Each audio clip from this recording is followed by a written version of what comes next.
South India shopping mall the wedding Mantra సరికొత్త wedding collection south India shopping mall.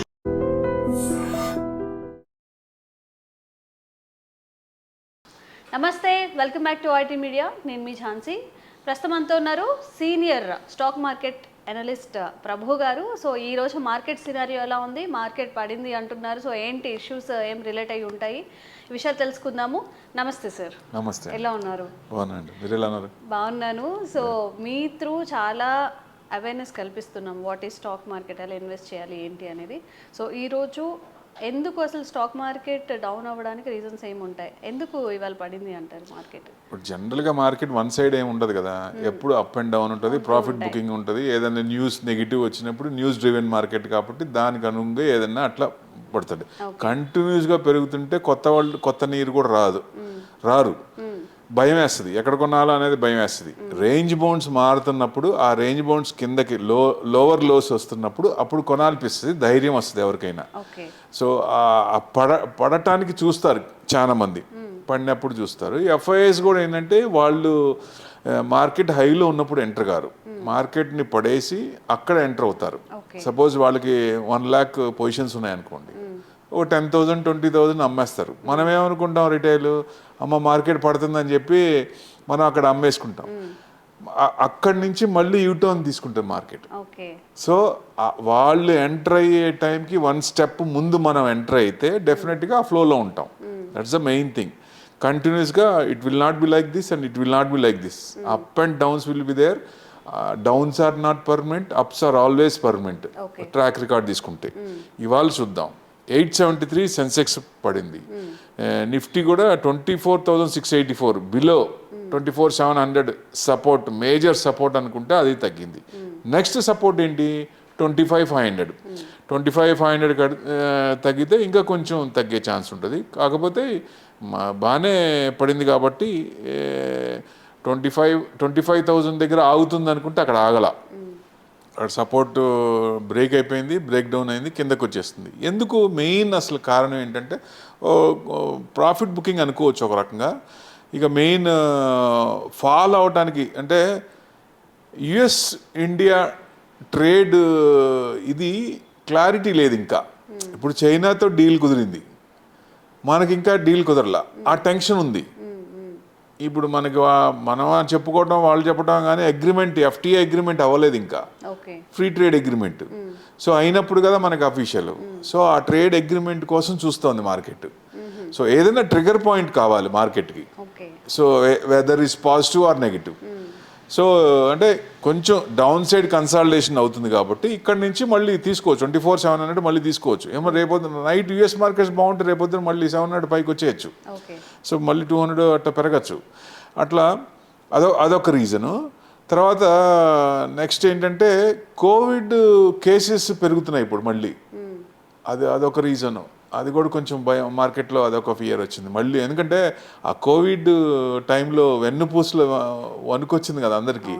ఎన్ని కోట్లున్నా కానీ అసలు బెడ్ దొరక ఇబ్బంది పడ్డారు. ఇది అందరికి ఇంకా గుర్తుంది. సో కేసులు పెరుగుతున్నాయి, అదొక డేంజర్ ఇప్పుడు.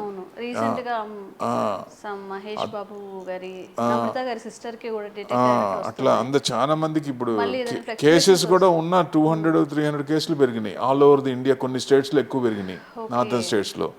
సో అదొక భయం అనుకోవచ్చు. Moody's US debt down grade చేసింది. సో వాళ్ళకి డెట్ పెరుగుతుంది, చాలా కంట్రోల్ లేదనేది అదొక నెగిటివ్ పాయింట్. సో వాళ్ళకి ఏంటంటే డెట్ కంట్రోల్ ఉండాలి, కంట్రోల్ లేకపోతే ఇబ్బంది పడతారని మూడీస్ డౌన్ గ్రేడ్ చేసింది. అది అంటే ఫ్రెష్ ట్రిగ్గర్స్ ఏం కనపడట్ల మార్కెట్లో ప్రస్తుతానికి. బాగా పెరిగింది, కొంచెం కన్సాలిడేషన్ అవుతుంది. కన్సాలిడేషన్ అవటం ముఖ్యమే, ఇట్స్ ఎన్ హెల్దీ మార్కెట్. అలా అవుతేనే బెస్ట్. కొంచెం కిందకు వస్తే మళ్ళీ కొనుక్కోవడానికి కానీ ఛాన్స్ వస్తుంది కాబట్టి అందరు దానికోసం చూస్తుంటారు. ఈ ఎఫ్ఐఎస్ కూడా మళ్ళీ చైనా ఇంట్రెస్ట్ రేట్లు తగ్గించింది. సో కొంత అమౌంట్ మళ్ళీ ఇక్కడ అమ్మేసుకొని మళ్ళీ అటు వెళ్తున్నారా అనేది ఒక భయం కూడా ఉంది. ఈ ఫియర్స్ అన్నీ కలిపి అంటే మేజర్గా బ్రాడర్ మార్కెట్ బాగానే ఉంది. ఇవాళ కొంచెం మిడ్ అండ్ స్మాల్ క్యాప్ పడినా లాంగ్ వ్యూ బాగానే ఉంది, నో డౌట్ ఇట్ ఆల్. మొన్నటిదాకా భయం ఉండే, last 3 months back Nifty all time high 26,277 వస్తుందా లేదా అనే భయం ఉండే, ఇప్పుడు భయం లేదు, సమస్య లేదు, వచ్చి తీరాల్సిందే. కాకపోతే ఏ సెక్టర్స్ వస్తాయి, ఇప్పుడు ఐటీ 20% కొట్టేశారు. ఈవెన్ ఇప్పటికి చూసుకున్నా కొన్ని స్క్రిప్ట్స్ ఆల్ టైమ్ హైకి ఇంకా 20% అవేలో ఉన్నాయి, దూరంలో ఉన్నాయి. సో ఐటీ అండ్ బ్యాంకింగ్ సెక్టరే మార్కెట్ని హైకి తీసుకెళ్ళాలి. ఇప్పుడు ఆ 2 సెక్టర్లు పెరగాలి. బ్యాంకింగ్ కూడా 49 నుంచి 56 వచ్చి అక్కడి నుంచి ప్రాఫిట్ బుకింగ్ కన్సాలిడేషన్ అవుతా ఉంది. 56,100 మళ్ళీ ఎప్పుడైతే తీసుకుందో అండ్ నెక్స్ట్ లెవెల్ 59,000 దాకా వెళ్ళచ్చు. ఎందుకు అంటే ఇక్కడ బేసిక్ ఒక స్ట్రాంగ్ పాయింట్ ఉంది. ఇప్పుడు నిఫ్టీ కనుక 100 పాయింట్స్ పెరిగితే బ్యాంక్ నిఫ్టీ 300 పెరుగుతుంది. ఇప్పుడు నిఫ్టీ మనకి డిసెంబర్ లోపల ఆల్ టైమ్ వచ్చే అవకాశాలు ఎక్కువ ఉన్నాయి. డిసెంబర్ లోపల అనుకుంటున్నాం, ఇంకా మనకి ఎంత ఉంది, 6 months ఉంది. ఇప్పుడు మనం ఎంత డిఫరెన్స్లో ఉన్నాం, 6%లో ఉన్నాం. మంత్లీ 1.5% వేసుకున్నా చాలు కదా, 1% వేసుకున్నా 6 monthsలో మంత్కి 1% చేసిన చాలు కదా. సో ఆల్ టైమ్ హై వచ్చే అవకాశం ఉంది. ఫర్ సపోజ్ నిఫ్టీ కనుక ఆల్ టైమ్ హై టచ్ అయితే బిఫోర్ డిసెంబర్, బ్యాంక్ నిఫ్టీ ఎంత రావాలి, 3 times కదా ఉన్న పాయింట్స్కి. ఇప్పుడు 5.5% 6% దాకా డిఫరెన్స్ ఉంది ఆల్ టైమ్ హైకి. ఆ డిఫరెన్స్ తీసుకుంటే ఇక్కడ బ్యాంక్ నిఫ్టీ 62,000 దాకా వచ్చే ఛాన్సులు ఉంటాయి. సో మేజర్గా 59,000 రెసిస్టెన్స్ ఉంది కాబట్టి అక్కడ 59,000 59,100 దాటినప్పుడు మళ్ళీ అక్కడ పైకి పోవచ్చు అక్కడ. ఎందుకంటే కొంచెం ఒక 2,000 3,000 పెరిగిన తర్వాత ప్రాఫిట్ బుకింగ్ వస్తుంది. జనరల్గా కొంత బుక్ చేసుకుంటారు, ఫ్యూచర్స్లో కానీ వాటిలో ఉన్న పొజిషన్స్ బుక్ చేసుకుంటారు. సో నెక్స్ట్ టార్గెట్ 59,000 వరకు రావచ్చు అనేది ఎక్స్పెక్టేషన్. అదే నిఫ్టీ కనుక ఆల్ టైమ్ హై టచ్ అయితే ఇది 61,000 62,000 వరకు రావచ్చు. సో అది ఐటీ సెక్టారు బ్యాంకింగ్ సెక్టారే మార్కెట్ని ఆల్ టైమ్ హైకి తీసుకెళ్ళాలి. ఇవి 2. ఎందుకంటే స్టాక్స్ కూడా బాగా ఐటీ అయితే బాగా ఎక్కువ స్టాక్స్ 20% అబోవ్ ఉన్నాయి. సో అవన్నీ కొంచెం మూమెంట్ వస్తే డెఫినెట్గా ఛాన్స్ ఉంటుంది. సో ఇంకా మనకి ఏదన్నా వార్లు వస్తాయా అనేది ఒకటి మనం చెప్పలేము, రేపొద్దున ఏమొస్తుందో చెప్పలేము. ఇప్పుడు పాకిస్తాన్తో ఎలా అయిందో రేపొద్దున బంగ్లాదేశ్లో కూడా అవ్వచ్చు, యుద్ధం రావచ్చు.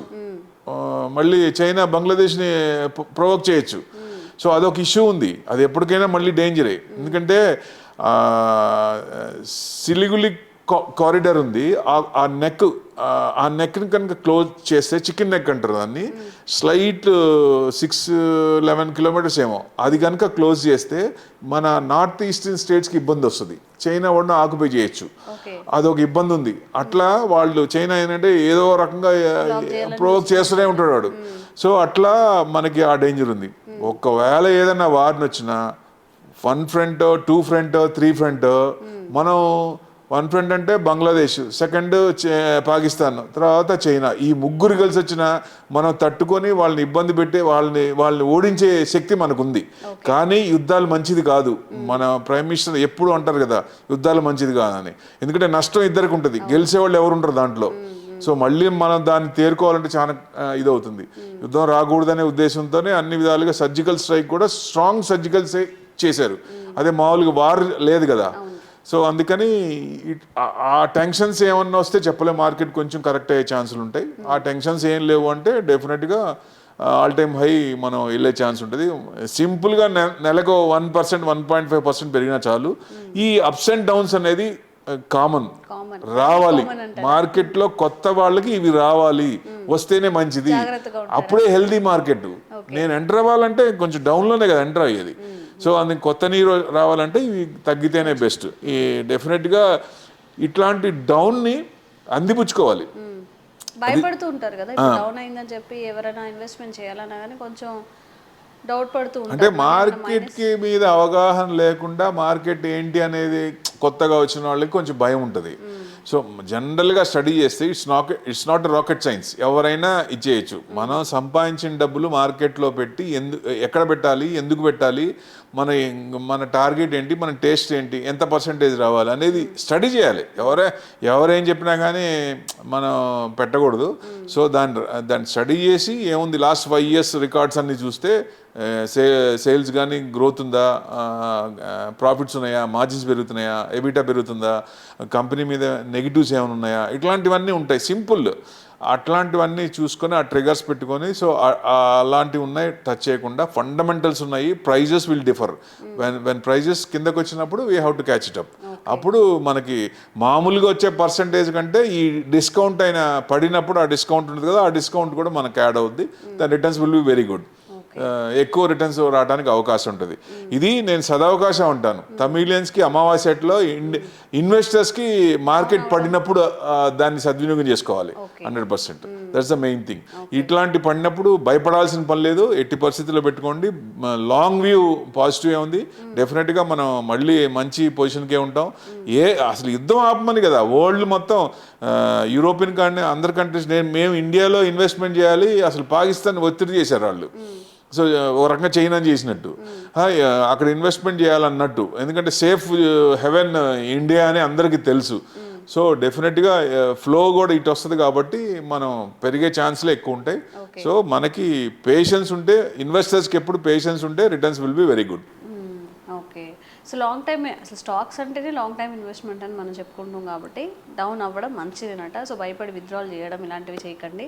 కొత్తగా ఇన్వెస్ట్మెంట్ చేయాలనుకునే వాళ్ళు కూడా ఇది మంచి ఆపర్చునిటీ అని చెప్తున్నారు కాబట్టి సేఫ్గానే ఉంటారు. జాగ్రత్తగా చూసుకొని ఇన్వెస్ట్మెంట్ చేసుకుంటే మంచిది. Thank you sir. Thank you.